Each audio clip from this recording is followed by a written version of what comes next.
Hello and welcome back to my channel, or if you're new here, welcome to my channel. My name is Morgan. I collect vintage yearbooks and I share the interesting and old-fashioned names I find on them, as well as offering commentary on my take on baby naming trends over on TikTok. And recently I decided to start making longer form content here on YouTube. Today's video I wanted to look at names that were used 50 times or less in 2021, which is the latest data that we have from the Social Security Administration.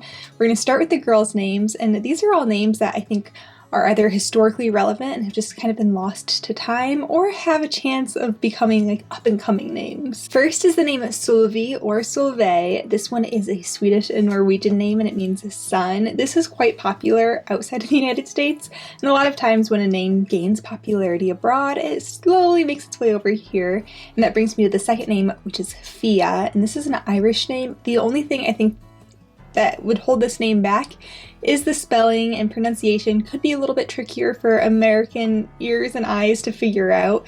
But once you know the pronunciation is just Fia and that D and H are silent, I think it's super cute and pretty straightforward. The Swedish and Danish spelling of the name Matilda was popular in the first half of the 20th century, but hasn't ranked since, and I think it's really pretty and definitely could make a comeback. We've been seeing a lot of more like creative, whimsical, especially nature-themed names make an appearance and grow pretty rapidly. And the name Bloom was used just about 50 times last year, and I could see this one taking off with a certain demographic who really leans into those creative, whimsical names. Name Novella last ranked in 1942. A lot of people are loving the name Nova right now, and I feel like Novella is similar enough that if Nova becomes too popular, people might gravitate towards Novella instead. I think it is really pretty. Adelie is a French form that's elaborated from the name Adele, and we're seeing the name Adelie really take off over in Europe and Wales, and a lot of people in the United States like the idea of Adelie, but think it sounds a little too close to Audley, which I totally get, and Adelie is very similar, but it really emphasizes that first S sound, so you're not going to have that same mix-up that you would with Adelie. Augusta is one of those names that was really popular in the first half of the 20th century, and it hasn't ranked since 1944, but I think we're going to see kind of a surge of August-related names take off. Eulalia is a name that hasn't ranked since 1938. It almost sounds like something you would read in a fairy tale, and it means sweetly spoken, which I think is such an incredible meaning. The name Era hasn't ranked since 1938. This is another one I could see taking off with Taylor Swift fans, just like the August adjacent names. But I could also see this one taking off with like Utah mommy bloggers. I don't know why, but it feels like it fits the vibe. And this is actually an Albanian name that means wind, but it's obviously got a different meaning over here in the United States. Gala has a little bit of popularity in Spain, but it's never ranked in the United States. This is actually a name that's on Animal Crossing, and she's one of my favorite characters, so I am here for seeing this one make an emergence or debut into the top 1,000 in the next few years. I'm not sure if it necessarily will, but I would love to see it. Marcelina is what I call a one-hit wonder, where it's only ever ranked in the United States a single time, and that was all the way back in 1934.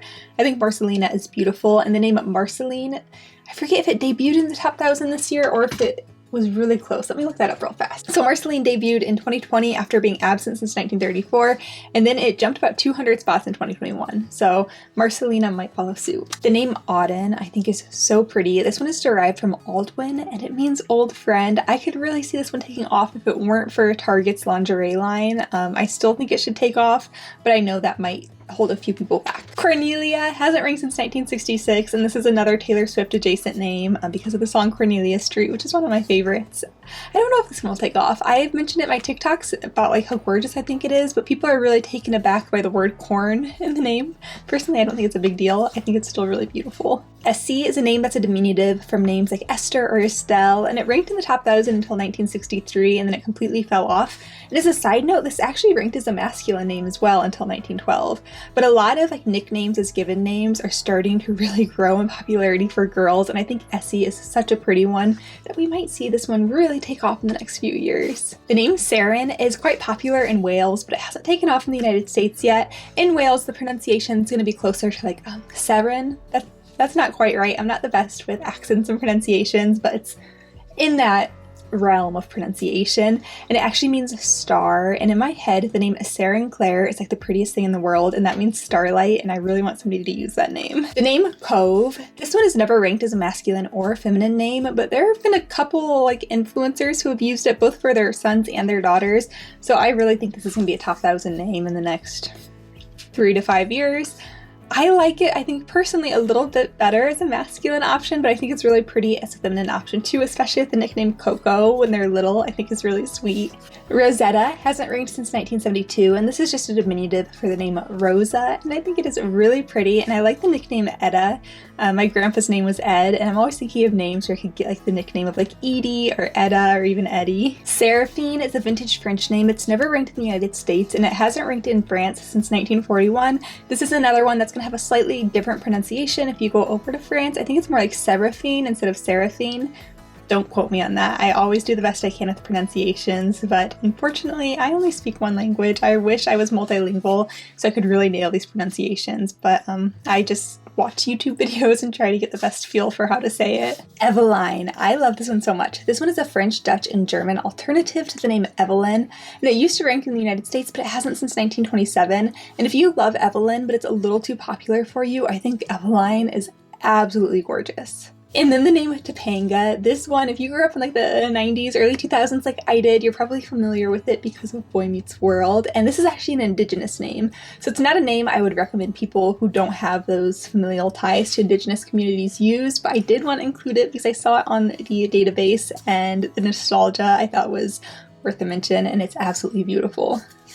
Wilhelmina could be a feminine form of the name William or a contraction from the name Wilhelmina, which is just slightly different, and that was kind of an exaggerated pronunciation, but you can see the difference of like Wilhelmina and Wilhelmina. And Wilhelmina, right now the name Willa is gaining popularity. If you want to call your daughter Willa, but give her another option as she gets older, if she just doesn't like Willa. What about Wilhelmina? Sadia is an Urdu and Bengalian name that means fortunate or lucky. I really love looking into the meanings of names, and when they have a really great meaning like lucky, I was like, what a good thing to bestow on your child. The name Lilac I don't think will be everybody's cup of tea, but because floral names are so popular and we are seeing the name Lila and all of its different spellings take off, I think Lilac could follow suit. I think it's definitely an underrated option for a floral name if names like, like Violet or Lily are a little too popular for you. Alright, thank you guys so much for watching. I would love to hear which of these names you liked, which ones you didn't like, any thoughts that you have. I know baby names can be so polarizing, and so many of us have very strong opinions, so just let me know in the comments, and next week I will be doing the masculine version of this video.